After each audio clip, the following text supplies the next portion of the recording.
श्री अनादिंकर कलिरे जोगमाया खेल निराकार अच्युत को कहती बुझाई शुण भक्त दायक तू मन चित दे अष्टदिगु अष्टचंडी बाहर होइबे आपणा आपणा सैन्य संगे घेनी थिबे नीलाचल नाथ जेते बेले आज्ञा देबे तांको आज्ञा आदि शक्ति पालन करिबे चंडी जे चामुंडा मेला मेला होई थिबे पृथ्वीर चतुर्दिग माड़ी न बसिबे परम वैष्णवी देवी झंकड़ बासिनी आज्ञा देवे जोगमाया शारदा भवानी पूर्व दिग सीमा मोर समर भूई रे केही पसी न पारी रहिबे धातिकारे नवकोटी कात्यायिनी बेगे चली जाओ जगन्नाथ दर्शन करी सुस्थ हुआ निराकार अच्युत को कहती बुझाई शुण भक्त दायक तू मन चित दे अष्टदिगु अष्टचंडी बाहर होइबे आपणा आपणा सैन्य संगे घेनी थिबे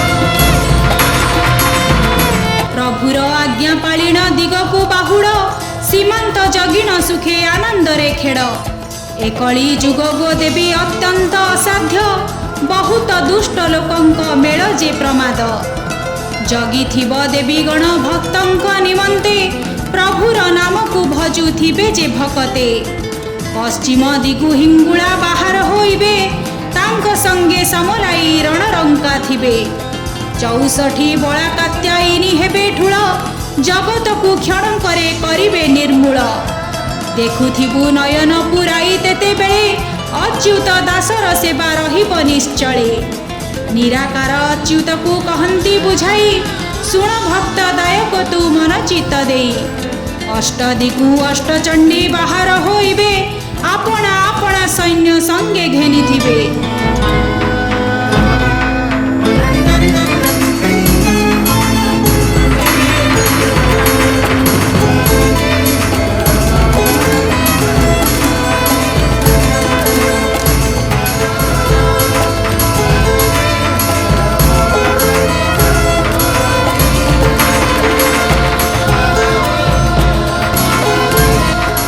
नग्रे नाम जारी पड़िब चहल जोगमाया खेल हेब उठिब जे रोल अष्टदिगु अष्ट आदि शक्ति बाहरिबे कटक चंडी रे सबु ठुल जे होइबे कंपी उठिबे से बेले आकाश धरित्री देवगण माने मिली देखुथिबे खिति कटक जोबरारु कालिया बदा जाए ब्रह्म ज्ञान परीक्षा करिबे सरदाए मातंगी रूप धरिण होइबे बाहर ब्रह्मा हरिहर आदि जोड़ुथिबे कर उत्तर दिगु बिरजा बाहर होइबे संगे बहु सैन्य घेनी कटके मिलिबे तांको कोलाहल बाणी आकाश पुरिब कलिकता काली मात रड़िए जे देव कामाक्षी शुण ईशान्य दिगु बाहरिबे शत शत चामुंडा मशाणी चंडी थिबे हति मुखा घाटे पर बेश हेबे तही भैरवी डाक देव जगत शुभई दुष्ट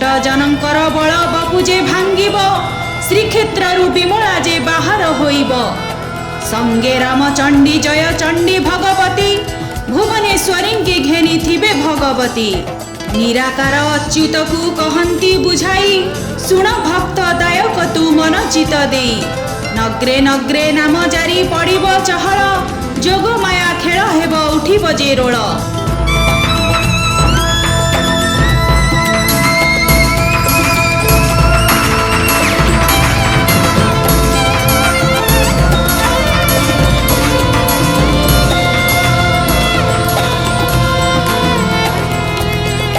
जोड़ी तटहिंस्र मणिंक निकट प्रवेशी दर्शन देई फेड़िबे संकट बाणपुर भगवती बाहर होइबे चर्चिका देवी जे तांक संगतरे थिबे सकले आसीन ठुळ पणा पसरार दिवारात्र लागिथिब बहु खेल गोल सकल देवी मानंकु वरण करिबे कटक चंडी कालिका तांडव भेइबे तांक संगे भुआ सुनी अर्घ्य थाली धरी समस्तंकु बंदाइबे भक्ते थिबे पुरी ବିରଜା ବିମଳା ସଭାପତି ଯେ ହୋଇବେ, ଶାରଦା ପଢ଼ି ହାରି ଯେ ସେବେଳ ହୋଇବେ। ଅନେକ ଦିଗୁ ଭଗତ ଅନେକ ଆସିବେ, ଆଦି ନାରାୟଣୀ ଭେଟି ଶରଣ ପଶିବେ।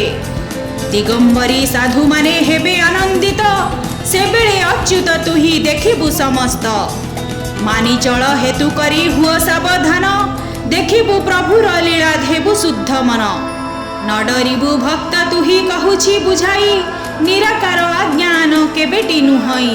ନିରାକାର ଅଚ୍ୟୁତକୁ କହନ୍ତି ବୁଝାଇ, ଶୁଣ ଭକ୍ତ ଦାୟକ ତୁ ମନ ଚିତ ଦେଇ। ନଗ୍ରେ ନଗ୍ରେ ନାମ ଜାରି ପଡ଼ିବ ଚହଳ, ଯୋଗମାୟା ଖେଳ ହେବ ଉଠିବ ଯେ ରୋଳ।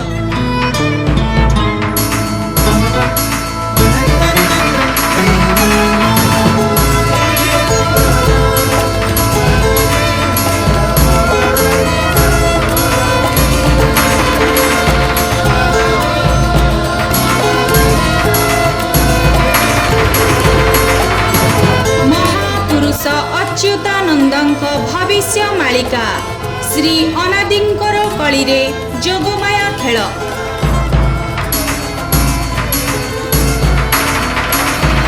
ନିରାକାର ଅଚ୍ୟୁତକୁ କହନ୍ତି ବୁଝାଇ, ଶୁଣ ଭକ୍ତ ଦାୟକ ତୁ ମନ ଚିତ୍ତ ଦେଇ। ଏକ ବ୍ରହ୍ମ ହୁଅ ବୋଲି ହେବ ଶୂନ୍ୟବାଣୀ, ଶୁଣ ତୁ ଅଚ୍ୟୁତ ଦାସ ମୋହର କାହାଣୀ।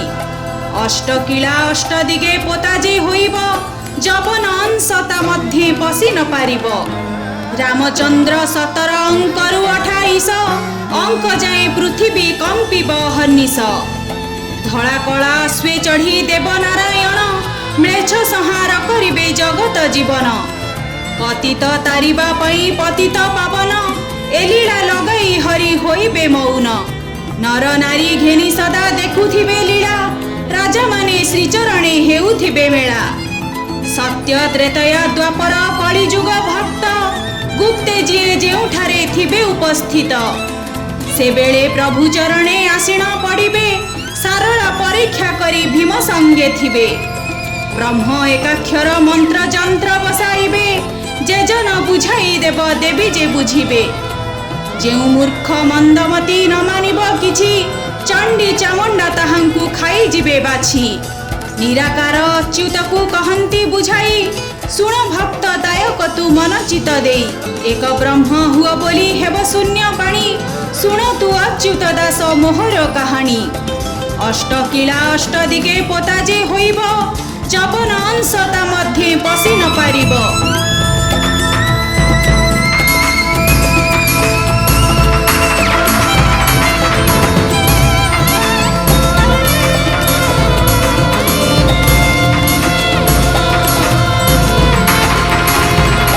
ଯେ ମୂର୍ଖ ମନ୍ଦମତି ନ ମାନିବ କିଛି, ଚଣ୍ଡୀ ଚାମୁଣ୍ଡା ତାହାଙ୍କୁ ଖାଇଯିବେ ବାଛି। ବଡ଼ ଲୋକମାନେ ଧନ ଦ୍ରବ୍ୟ ପରେ ଧରି, ଆସିବେ ସୈନ୍ୟମାନଙ୍କ ସେବାରେ ବାହାରି। ଯେଉଁ ବଡ଼ ଲୋକ ନିନ୍ଦା ମାଜଣା କରିବେ, ତାର ବଂଶ ସବୁ ଚଣ୍ଡୀ ଚାମୁଣ୍ଡା ଭକ୍ଷିବେ।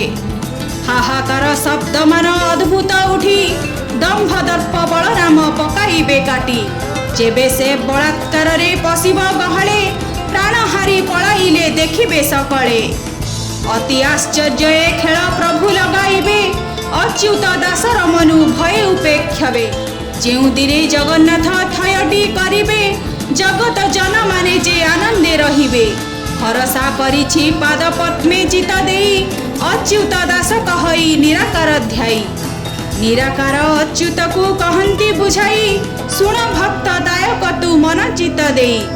ଏକ ବ୍ରହ୍ମ ହୁଅ ବୋଲି ହେବ ଶୂନ୍ୟ ବାଣୀ, ଶୁଣ ତୁ ଅଚ୍ୟୁତ ଦାସ ମୋହର କାହାଣୀ। ଅଷ୍ଟକିଳା ଅଷ୍ଟଦିଗେ ପୋତା ଯେ ହୋଇବ, ଯବନ ଅଂଶ ତା ମଧ୍ୟେ ପଶି ନ ପାରିବ।